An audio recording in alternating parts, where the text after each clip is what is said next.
Hey everybody, Michael from getfitover40.com. 3.5 weeks out, 3 weeks out, we'll call it. And things are going good. Today I kind of wanted to talk about a few things, the mental aspects of, the whole preparation and how it kind of ties into the whole progressive overloading. Because you have to mentally be in the mindset to progressively overload during your workouts. Now, there will be some workout footage at the end here. I just finished a workout. I'll be showing you some box squats and some dumbbell flies. So I've got 2 exercises I'm going to share with you in those videos. And I'll talk a little bit about it and the whole progressive overload and what I'm kind of trying to do. Now, the mental side of things, when you're cutting and you're preparing for a contest, life in general is tough, right? Like when you're just normal life, you have your doubts about certain things. Like, when you're training, you have your doubts. Am I the right? Do I have this? Is this the right proportion? Oh, low fuel. I think I was low fuel last time. Always low fuel with these big trucks. But, even just regular life, you have your doubts about certain things. But when you're cutting for a contest and you're going to be on stage, people are going to be looking at you. You're low in calories, so your mind is a little wishy-washy anyways. So you're kind of flip-flopping all the time. One day I'll feel great and I'll just feel like, yeah, I'm so ready for this contest. The next day I'm thinking, am I going to be ready? am I too small? And am I going to be shredded enough? All of those things, right? So today was kind of more of a low day. Like yesterday was a great day. I had an awesome workout. Felt good going into it. Had a great workout. Felt good all day long, right? Today, woke up, just maybe it's a little overcast and stuff. I had a leak in my roof and I was leaking on my kitchen floor. All sorts of crazy stuff going on at home.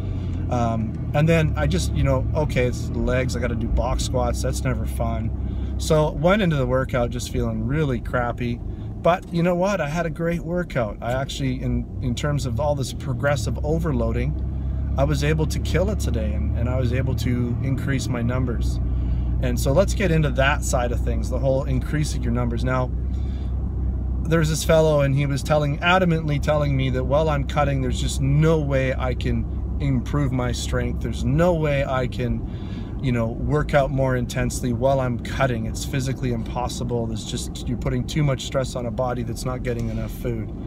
Well, I'll just flat out say I disagree. Now, I'm not talking about like working out 3 hours in the gym and then adding an hour of cardio at the end and all that kind of stuff. The maximum amount of time I work out a day is an hour and a half. Usually it's more like an hour and 15. But I'm just super efficient about what I do in the gym. I don't do cardio because I figure that's a waste of energy for what I'm trying to do. I'm not saying cardio is bad, but for what I'm trying to do, that's a waste of my resources. So I'm gonna use up all my resources that I have for my weights. I'm not going to bounce around the gym doing all these crazy things in between my sets to try and get my heart rate up. I'm just going to get my heart rate up while I do my sets. I'm going to smash it, right? And that's where my intensity happens, is in the sets. For instance, today, hour and 28-minute workout, I did 4 exercises. That might not seem like very many. I did box squats, then I did dumbbell flies, then I did a tricep machine that's really focuses on, it's like a dip machine, but it gets a lot of the weight off your shoulders and chest and puts more on your triceps. And then I did abs, like an ab crunch. So 3 exercises, but in those, 4 exercises, but in those exercises I did 25 sets, 303 reps. I burnt 1,200 calories. My heart rate was 138 average with a maximum of 180, and I moved 55,000 pounds, okay? So I did no cardio. Well, what's the point? I burned 1,200 calories. I've only eaten 600 today, so I'm already at a 600 calorie deficit without any food, like, under my maintenance. 600 under my maintenance, and I haven't eaten dinner or anything. I save most of my calories for dinner and a snack before I go to bed. That food energy I use midday the next day because, you store that energy, those glycogens, and they're ready for me the next workout. I don't need to have food in my stomach to have energy for my workout. It's stored in the body. So, and fat, and that's the whole point. I want to burn some fat and all that kind of stuff. So progressive overloading, what is progressive overloading? Does that mean every time I go in the gym, I put more weight on the bar? Well, especially now, because I'm 3.5 weeks out, I'm not really looking at putting more weight on the bar. That isn't my goal. My goal is to do an extra rep. If I can add more reps to my sets, even 1 or 2 per last few sets, sets, then that's what I'm going to do. So if I can get 5 or 6 reps more than I did last time in the same amount of sets, then that's what I'm going to try and do, right? And if for some reason I just can't get it, I'm just not getting the numbers, I'm just not able to get extra reps, well then I'll add on an extra set so that I'm constantly doing more volume, okay? And if my reps get up there a little high, if they're like getting up there in numbers, then I'll increase the weight. But I won't do it in a dangerous way, because I know that the body, when you're cutting, it's not as prepared, I guess, for that kind of heavyweight stuff. That doesn't mean you can't progress. It doesn't mean you can't do more, right?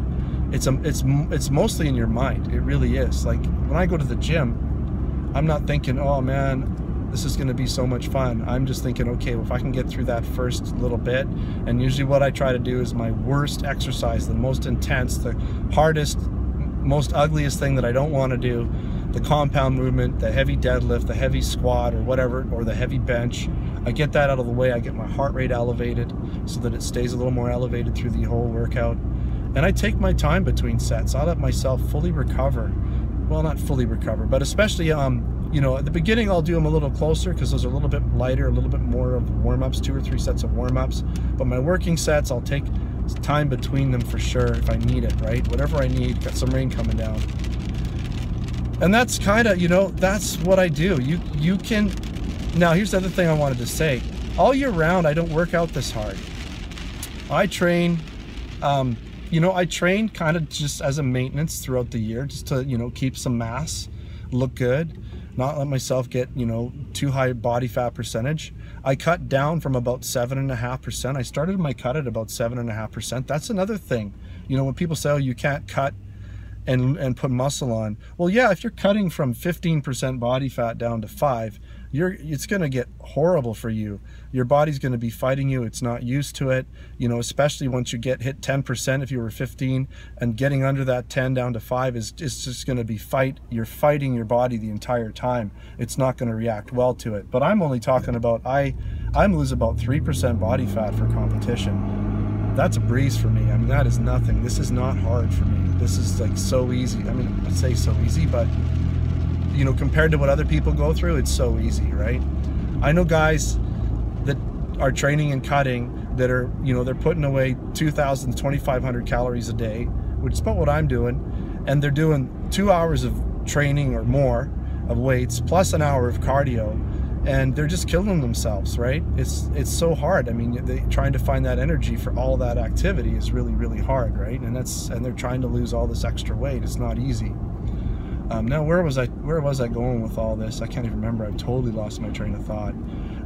Oh yeah, I was talking about maintenance. Like my maintenance program is totally different than what I do for competition. About 3 months out, I start completely ramping up my workouts. It doesn't mean they're longer. It just means they become more intense. I'm pushing more weight. I'm hitting it harder. I'm moving more volume, and I can continuously try to do that throughout the cut until I hit, maybe the last few weeks where it's just more of, okay, now we're 2 weeks out. We're really low in body fat. We're really low in carbs now. It's going to be tough to do those numbers still, but I still do my best, right? And so those last 3 months, I end up getting quite a bit stronger. I end up putting muscle on because I'm doing more volume. I'm doing bigger numbers. I'm training harder, right? But that kind of intense training is really hard to keep year round. I can't do it year round. My family would kill me because it's so physically demanding, mentally demanding. You have to be in the mindset to do it. It's not fun. I do enjoy working out, but it's not nearly as fun because it's business right now. It's not for fun. This is for competition. And there's lots of days I do not want to be in the gym. I do not want to train that hard, but I don't have a choice right now. And I just look at the competition coming up, and I can't let myself down. So I hope you understand what I'm talking about here. I'm gonna put those little workout videos here at the end. Enjoy them. I do want to mention with the box squats, you're probably gonna think that I'm not going super deep on them. And it's because if I go deeper than that, I get to that sort of parallel point, it actually puts a lot of stress on my knees, so I just don't do it. I find when I do like inverted leg press that I can go deep and I can get that real deep press and I can get down in there. And for me, that's when I kind of hit the deep portion of that, and it kind of hits that area when you're getting deeper. So that's good. I hit that deep point when I do inverted press. When I do box squats, I'm trying to just get the weight up there and get the reps in, okay? So I know I could be going a tiny bit deeper, but again, it hurts my knees. So why do it, okay? Why inflict pain on yourself, potential injury, when you don't need to? The other thing is, I play around a little bit with the straightness in my elbows when I do the dumbbell flies. And again, it's because if I go really wide, I sometimes put pressure on my bicep and elbow that I don't need to. And so I just, as long as I'm getting my arm down there, yeah, it's a little lighter at the bottom. I'm not putting as much strain on the chest at the bottom, but I try to straighten them out a little more so that the top gets a little bit more, you know, so it's basically prorating it so the top it's a little harder. So that's kind of what I do. But I do offset it with pretty heavy weight when I do flies. So all right, enjoy the workout videos, and thanks for watching another GetFitOver40.com video. Until next time, take care.